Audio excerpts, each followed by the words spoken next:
नमस्कार। आज हम श्रद्धा शब्द सुमन अर्पित करते हुए आपको लिए चलते हैं बाबा श्री श्याम के चरणों की ओर। श्री श्याम बाबा की महिमा का वर्णन अतुलनीय है, अर्थात उसकी कहीं भी तुलना नहीं की जा सकती है। समस्त तुलनाओं से परे श्री श्याम बाबा की महिमा का वर्णन कर पाने में इस वसुंधरा में कोई भी सक्षम नहीं है। उनकी महिमाओं का दिव्य लीलाओं का वखान समय समय पर अनेक भक्त जनों ने लोक कल्याणार्थ मंगल कामनाओं के लिए अपने अपने शब्दों में किया है, किंतु वे शब्दों से भी परे हैं। कलयुग के संतापों से प्राणी का उद्धार करने के लिए उनका अवतरण इस भूधरा पर हुआ है। योगेश्वर भगवान श्री कृष्ण ने स्वयं ही अपने मुखार बिंदु से अपने श्याम स्वरूप को कलिकाल का तारण हार बताते हुए कहा है, जो भी प्राणी अपनी आराधना के श्रद्धा पुष्प श्री श्याम बाबा के चरणों में अर्पित करेगा, उसके रोग शोक दुख दरिद्र एवं विपदाओं का हरण हो जाएगा। समस्त लोक में वह पुरुष सर्वत्र ही पूजनीय होगा, इसमें तनिक भी संदेह नहीं है। स्वयं योगेश्वर भगवान श्री कृष्ण का यह वचन आध्यात्म प्रेमी भक्त जनों के लिए उनके द्वारा दिया गया अनुपम उपहार है। इसलिए कलयुग में श्री श्याम बाबा परम आस्था व श्रद्धा के साथ पूजनीय है।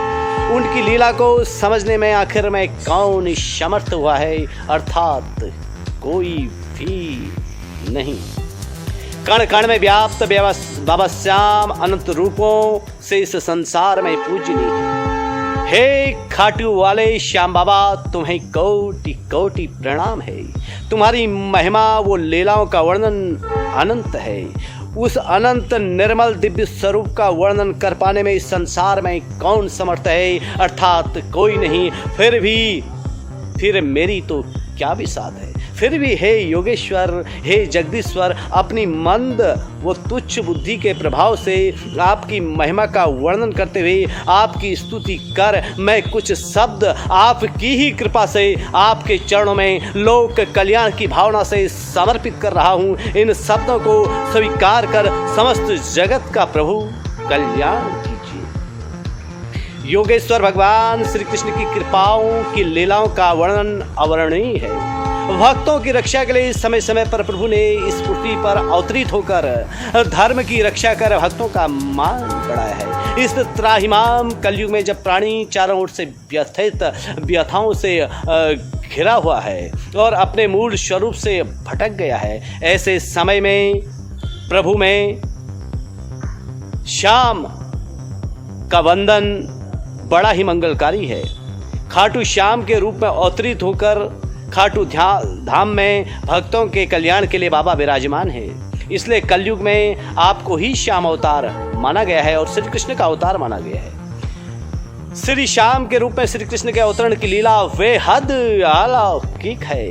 भगवान श्री श्याम पांडव नंदन महाबली भीमसेन के पौत्र तथा परमवीर घटोत्कच के पुत्र है। वरवरी वो बब्रुभानु के नाम से भी इन्हीं को जाना जाता है। इनकी माता का नाम कंटका अहलावती था। ये भगवान शिव व माता पार्वती के अनन्य भक्त थे। इन्हीं की कृपा से इन्हें 3 दिव्य बाण प्राप्त हुए थे, जो शिव त्रिशूल के समान प्रभावकारी थे। महाभारत के युद्ध अवधि में युद्ध की विराट चर्चा को सुनकर इनके मन में भी युद्ध देखने की बड़ी प्रबल इच्छा जागृत हुई। उन्होंने अपनी इच्छा को अपनी माता के सम्मुख रखा। वीर बालक की जिज्ञासा वो उसकी वीरता के परम प्रभाव से माता अहिलावती ने पुत्र की इच्छा पर हामी भरते हुए धर्म प्रेरित आज्ञा देते हुए कहा, कुरुक्षेत्र में इकट्ठे योद्धाओं के प्रभाव को न देखते हुए तुम निष्काम रूप से युद्ध देखना तथा जो पक्ष हारने लगे उस पक्ष का सहारा बनना, और यह भी ध्यान रखना कि कोई भी तुम्हें अपना समझकर कुछ भी इस दौरान मांगे तो तुम्हारा धर्म है कि उसे वह दान अवश्य प्रदान करना। संपूर्ण ब्रह्मांड के सामने निस्तेज 3 दिव्य बाणों को तुरीण में रखकर पांडव पौत्र बर्बरीक नीले घोड़े पर सवार होकर युद्ध देखने के लिए निकल पड़े। कुरुक्षेत्र की ओर उनके आगमन से सारी दिशाएं, वो सारे देवतागण, वो ब्रह्मांड की अलौकिक दिव्य शक्तियां उनकी स्तुति करने लगी। समय चक्र भी इस वीर बालक के युद्ध भूमि के प्रस्थान का दृश्य देखकर स्वयं को धन्य समझने लगा। उधर भगवान श्री कृष्ण का योग जागृत हुआ। वे अचरज में पड़ गए। वे अपने भक्त की शक्ति, वो पराक्रम भरी शक्ति से भली भांति परिचित थे। श्री कृष्ण समझ गए यदि बर्बरीक युद्ध भूमि में कूद पड़े तो सारे ब्रह्मांड का अस्तित्व ही खतरे में पड़ जाएगा। भगवान श्री ने ब्राह्मण का वेश धारण कर अर्जुन को भी शिष्य के रूप में ब्रह्म वेश में साथ लिया और विरावान जंगल में खड़े होकर बर्बरीक की प्रतीक्षा करने लगे। जब बर्बरीक श्री कृष्ण के समीप पहुंचे तो ब्राह्मण वेशधारी श्री कृष्ण के समीप पहुंचकर उन्होंने उन ब्राह्मणों को दंडवत प्रणाम कर वीर बर्बरीक ने कहा, हे ब्राह्मण देवता, मैं कुरुक्षेत्र की ओर युद्ध के लिए प्रस्थान कर रहा हूँ। मुझे आशीर्वाद देकर मेरा मार्ग प्रशस्त कीजिए। नीति निपुण योगेश्वर श्री कृष्ण बोले, हे वीर, आप कौन हैं? कहाँ से आए हैं? आपकी सेना कहाँ है? आप जैसे छोटे बालक का युद्ध भूमि में क्या प्रयोजन है? यदि आप कुरुक्षेत्र की ओर जा रहे हो तो हे वीर बालक योद्धा, तुम किस पक्ष की ओर से युद्ध करोगे, कौरव या पांडव? बर्बरीक ने माता के आदेश को सिरोधार्य मानकर तपाक से योगेश्वर भगवान श्री कृष्ण को बताया कि मेरी कोई सेना नहीं है। माता भवानी, वो पिता महादेव का आशीर्वाद ही मेरी सेना है। मैं हिमदीप से कुरुक्षेत्र की ओर प्रस्थान कर रहा हूँ। युद्ध देखना मेरी अभिलाषा है। मेरी माता ने मुझे आज्ञा दी है, जो हारेगा उस पक्ष की ओर से मुझे युद्ध करना है। सो मैं माता की आज्ञा का पालन करूंगा। मेरे पास शिव शक्ति के प्रताप व आशीर्वाद से 3 बाण हैं। 3 बाण इस त्रिलोकी के लिए काफी हैं। श्री कृष्ण ने अपनी योग लीला रचकर बर्बरीक से कहा, अपनी वीरता की डींग नहीं मारो, तुम अभी बालक हो। बाल हट छोड़कर घर चले जाओ, खेलो और मौज करो। यह तुम्हारे खेलने और कूदने की उम्र है। श्री कृष्ण के इतना कहते ही बर्बरीक का स्वाभिमान जाग उठा। वे अधीर होकर बोल उठे, ब्राह्मण, मेरी शक्ति का पौरुषार्थ आप किस रूप में देखना चाहते हैं? नीति निपुण मधुसूदन बड़े तपाक से बोले, यदि तुम वास्तव में वीर हो और भगवान शिव तथा माता पार्वती के परम भक्त हो तो दिखलाओ अपना पुरुषार्थ। जिस पीपल के वृक्ष की छवि में हम खड़े हैं, इसके सारे पत्ते एक ही बाण से बीध दो तो जाने कि तुमने जो कहा वही सत्य। श्री कृष्ण की चातुर्यपूर्ण चुनौती काम कर गई। ब्राह्मण वेश में खड़े श्री कृष्ण की बात सुनकर वीर बर्बरीक ने हंसते हुए अपने इष्ट का ध्यान करते हुए बाण छोड़ा, जिसने समस्त पत्तों को बीतकर श्री कृष्ण के चरणों के नीचे छिपे पत्ते को भी बीत डाला। योगेश्वर श्री कृष्ण ने अपने पांव तले जिसे दबा लिया था, वह पत्ता भी वेध चुका था। उनकी इस वीरता भरे चमत्कार को देखकर श्री कृष्ण ने सोचा कि इस वीर के रहते युद्ध का निर्णय होना मुश्किल है। उन्होंने लीला रचकर फिर कहा, हे बालक, तुम्हारी वीरता की उपमा किसी से भी नहीं की जा सकती है। तुम अतुलनीय वीर हो, लेकिन तुम दानवीर हो, यह मैं कैसे मान लूं? सीधे पांव पर पीड़ा का स्वांग रचते हुए प्रभु ने यह बात वीर बर्बरीक से कही। बर्बरीक ने उत्तर दिया कि दान मांगना है ब्राह्मण देवता, दान मांगना आपका अधिकार है। मेरे बाण से तुम्हारे पैर में जो पीड़ा हुई है, उस अपराध के लिए मैं क्षमा प्रार्थी हूँ। तुम दान मांगकर अपनी इच्छा पूरी कर लो। इतना सुनते ही ब्राह्मण वेश में खड़े श्री कृष्ण ने कहा, यदि तुम दानी हो तो अपना शीश मुझे दे दो। जब बर्बरीक ने यह सुना तो वे अचंभे में पड़ गए। और उनका विवेक परम रूप से जागृत हुआ। वे सोचने लगे कि इतना भयंकर दान मांगने वाला कोई साधारण व्यक्ति हो ही नहीं सकता है। तब बर्बरीक ब्राह्मण वेशधारी श्री कृष्ण के आगे हाथ जोड़कर कहने लगे, मैं अपने वचनों को अवश्य पूरा करूंगा, लेकिन आप जो भी हों प्रत्यक्ष रूप से दर्शन देने की कृपा करें। इतना कहते ही भगवान श्री कृष्ण ने चतुर्भुज रूप में उन्हें दर्शन दिए। धन्य हुए बर्बरीक श्री कृष्ण के चरणों में गिर पड़े और कहने लगे, हे माधव, आपको यदि मेरे शीश की ही आवश्यकता थी तो प्रभु आपने इतना कष्ट क्यों उठाया? मेरा सर्वस्व आपका ही तो है। फिर पल भर ठहरने के बाद वे कहने लगे, हे मधुसूदन, मैं आपको अपना शीश प्रदान करता हूँ, किंतु प्रभु महाभारत का युद्ध देखने की मेरी बड़ी इच्छा है। इस इच्छा को आप ही पूरा कर सकते हैं कि मैं इसे निष्पक्ष रूप से देखूं। इस पर योगेश्वर भगवान श्री कृष्ण मधुसूदन बोले, तुम तो साक्षात मेरा ही स्वरूप हो। मैं तुम्हें अपना शाश्वत रूप कलयुग में भक्तों के कल्याणार्थ प्रदान करता हूँ। तुम शाश्वत रूप से सदैव पूजित रहोगे और कलयुग में भक्तों के तारणहार बनोगे। श्री कृष्ण के वरदान के पश्चात बर्बरीक ने अपनी कमर से तलवार निकालकर एक झटके में अपना शीश काटकर श्री कृष्ण के चरणों में रख दिया। भगवान श्री कृष्ण ने उस शीश को अमृत से सींचकर सबसे ऊंचे स्थान पर विराजमान कर दिया। इसके पश्चात माधव मधुसूदन की रोचकता श्री श्याम रूप में अग्रपथ की ओर अग्रसर होती रही। कहते हैं कि 18 दिन के महाभीषण संग्राम के पश्चात जब युद्ध का तूफान खामोश हो गया, कौरव दल पर विजय पताका फहराने के लिए पांचों पांडव गर्भ में डूब गए, तब भगवान श्री कृष्ण ने अपने उन भक्तों का अहंकार दूर करने के लिए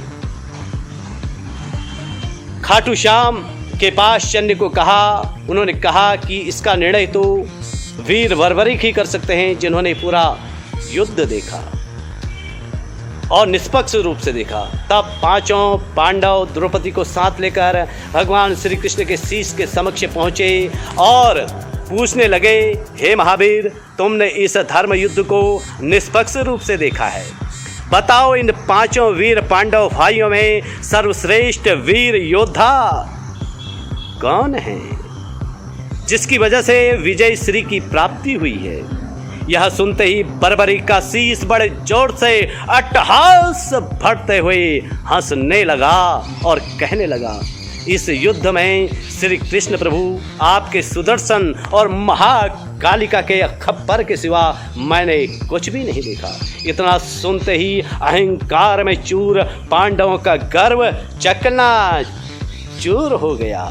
योगेश्वर श्री कृष्ण की महत्ता वो अचल निष्ठा के प्रति दृढ़ भाव से नतमस्तक हो पांडवों ने कहा, हे मधुसूदन, आपकी लीला तो तीनों लोकों से न्यारी है। इस तरह योगेश्वर भगवान श्री कृष्ण ने अपने भक्तों का अहंकार तोड़कर अपनी निर्मल आभा में विलय किया तथा वीर के शीश को वरदान दिया, हे महावीर, कलयुग में मेरे नाम श्याम से तुम पूजे जाओगे। मेरा स्वरूप ही अब तुम्हारा रूप है। जो भी कोई प्राणी श्रद्धा पूर्वक सच्चे मन से तुम्हारी शरण में आएगा, तुम अपने परम प्रताप से उस प्राणी की मनोकामनाओं को पूर्ण करोगे। तुम मेरे साक्षात अवतार बनकर कलयुग में भक्तों के कल्याण के लिए विराजमान रहोगे। कालांतर में राजस्थान के सीकर जिले की अलौकिक दिव्य वादियों में खाटू ग्राम में बाबा श्याम विराजमान हैं। कथाओं के अनुसार खटवांग राजा की राजधानी खाटू ग्राम में मोक्षदायिनी वैतरणी रूपावती नदी की धार से होकर बाबा श्री श्याम अपने चमत्कार के साथ यहाँ एक कुंड में प्रकट हुए, जिसे श्याम कुंड के नाम से जाना जाता है। श्री श्याम बाबा ने खाटू ग्राम को अपना बसेरा बनाया, जो आज खाटू धाम के नाम से जगत में विख्यात है। आज यहाँ के श्याम मंदिर के दर्शनों के लिए प्राणी दूर दूर से अपनी मनौती लेकर यहाँ पधारते हैं तथा मनोकामना पूर्ण होने के पश्चात श्रद्धापूर्वक बाबा श्री श्याम के चरणों में नतमस्तक होते हैं। जिस स्थान पर जल कुंड में श्री श्याम बाबा ने अपने आप को प्रकट किया, वह कुंड श्री श्याम कुंड के नाम से जाना जाता है। इसे चमत्कारिक कुंड भी कहते हैं। इस कुंड में स्नान करने से समस्त रोग, शोक, संताप, दुख, दरिद्र एवं विपदाओं का हरण हो जाता है तथा निर्मल आभा की प्राप्ति होती है। खाटू श्याम मंदिर के आसपास अनेकों मंदिरों का समूह है। प्राचीन व नवीन कलाकृतियों से युक्त ये मंदिर यहाँ पधारने वाले श्रद्धालुओं के अपार आस्थाओं का केंद्र है, जिनमें सीताराम जी का मंदिर, गौरी शंकर मंदिर, बिहारी मंदिर खासे प्रसिद्ध हैं। इसके अलावा क्षेत्र में अनेक जलाशय व बावड़ियाँ भी हैं। खाटू धाम में लगने वाले मेलों के अवसर पर यहाँ की पावन छटा देखने लायक होती है। यहाँ हम एक विशेष बात पर और प्रकाश डालना चाह रहे हैं कि देवभूमि उत्तराखंड से भी श्री श्याम बाबा का अलौकिक वो गहरा नाता है और इस क्षेत्र में भी इनके भक्तों की अपार संख्या है। महाभारत काल की अनेक गाथाओं को यहाँ की भूमि अपने आप में समेटे हैं। कहते हैं कि महाबली भीम ने हिडम्ब नामक बलशाली राक्षस का वध उत्तराखंड की भूमि पर ही किया और यहीं माँ हिडिम्बा से विवाह रचाया था। इन्हीं वादियों में हिडिम्बा ने घटोत्कच नामक वीर पुत्र को जन्म दिया। बाद में वीर पुत्र अपनी माँ से आज्ञा लेकर भीम से मिलने गए तो तब अपने पुत्र को देखकर भीम गदगद हो उठे। योगेश्वर भगवान श्री कृष्ण की आज्ञा, उनकी सलाह से घटोत्कच का विवाह बाद में कामकंटका नामक कन्या से हुआ, जो मूर दैत्य की पुत्री हैं और जिनका वध योगेश्वर भगवान श्री कृष्ण ने किया और वे मुरारी कहलाए।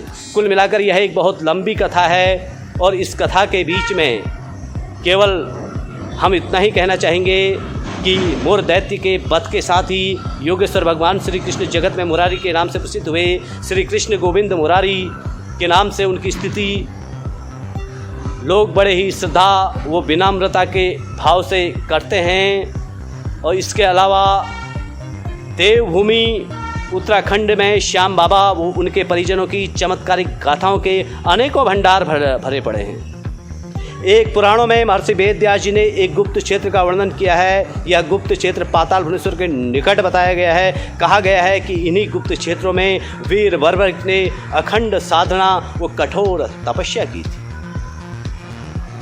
मुख्यालय चंपावत से कुछ ही दूरी पर चौक गांव में बाबा श्याम बर्बरिक के पिता घटोत्कच का मंदिर विद्यमान है और कुछ ही दूरी पर धौन नामक एक गांव है जहां मां हिडिम्बा का मंदिर स्थित है, जो बर्बरिक की दादी माँ थी।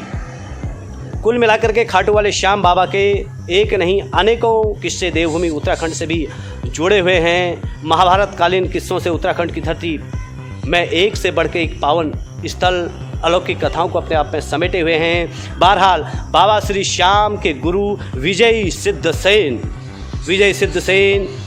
की भी उत्तराखंड की धरती से बहुत ही गहरा नाता रहा है और इनके छोटे भाई मेघवर्ण ने भी सारी अलौकिक सिद्धियां उत्तराखंड की धरती से प्राप्त की हैं। जब बाबा श्री श्याम अखंड तपस्या की ओर लोक कल्याण के लिए आगे बढ़े तब कहा जाता है कि मेघवर्ण ने ही अपने परिवार के सारे दायित्वों का निर्वहन किया। इतना ही नहीं, मेघवर्ण और अंगराज कर्ण के पुत्र वृषकेतु में बहुत ही गहरी दोस्ती थी। इनकी दोस्ती ने ही पांडवों के अश्वमेध यज्ञ को सफल करवाया। इस बारे में बड़ी लंबी कथाएं पुराणों में वर्णित हैं, जिनका विस्तार से वर्णन आप पुराणों में पढ़ सकते हैं। कुल मिलाकर के बाबा श्याम की महिमा अपरंपार है। इनकी ध्वजा की महिमा अपरंपार है। श्याम ध्वजा को धर्म ध्वजा भी कहा जाता है। कलयुग में यह ध्वजा भक्तों के प्रेम का प्रतीक मानी जाती है। ध्वजा के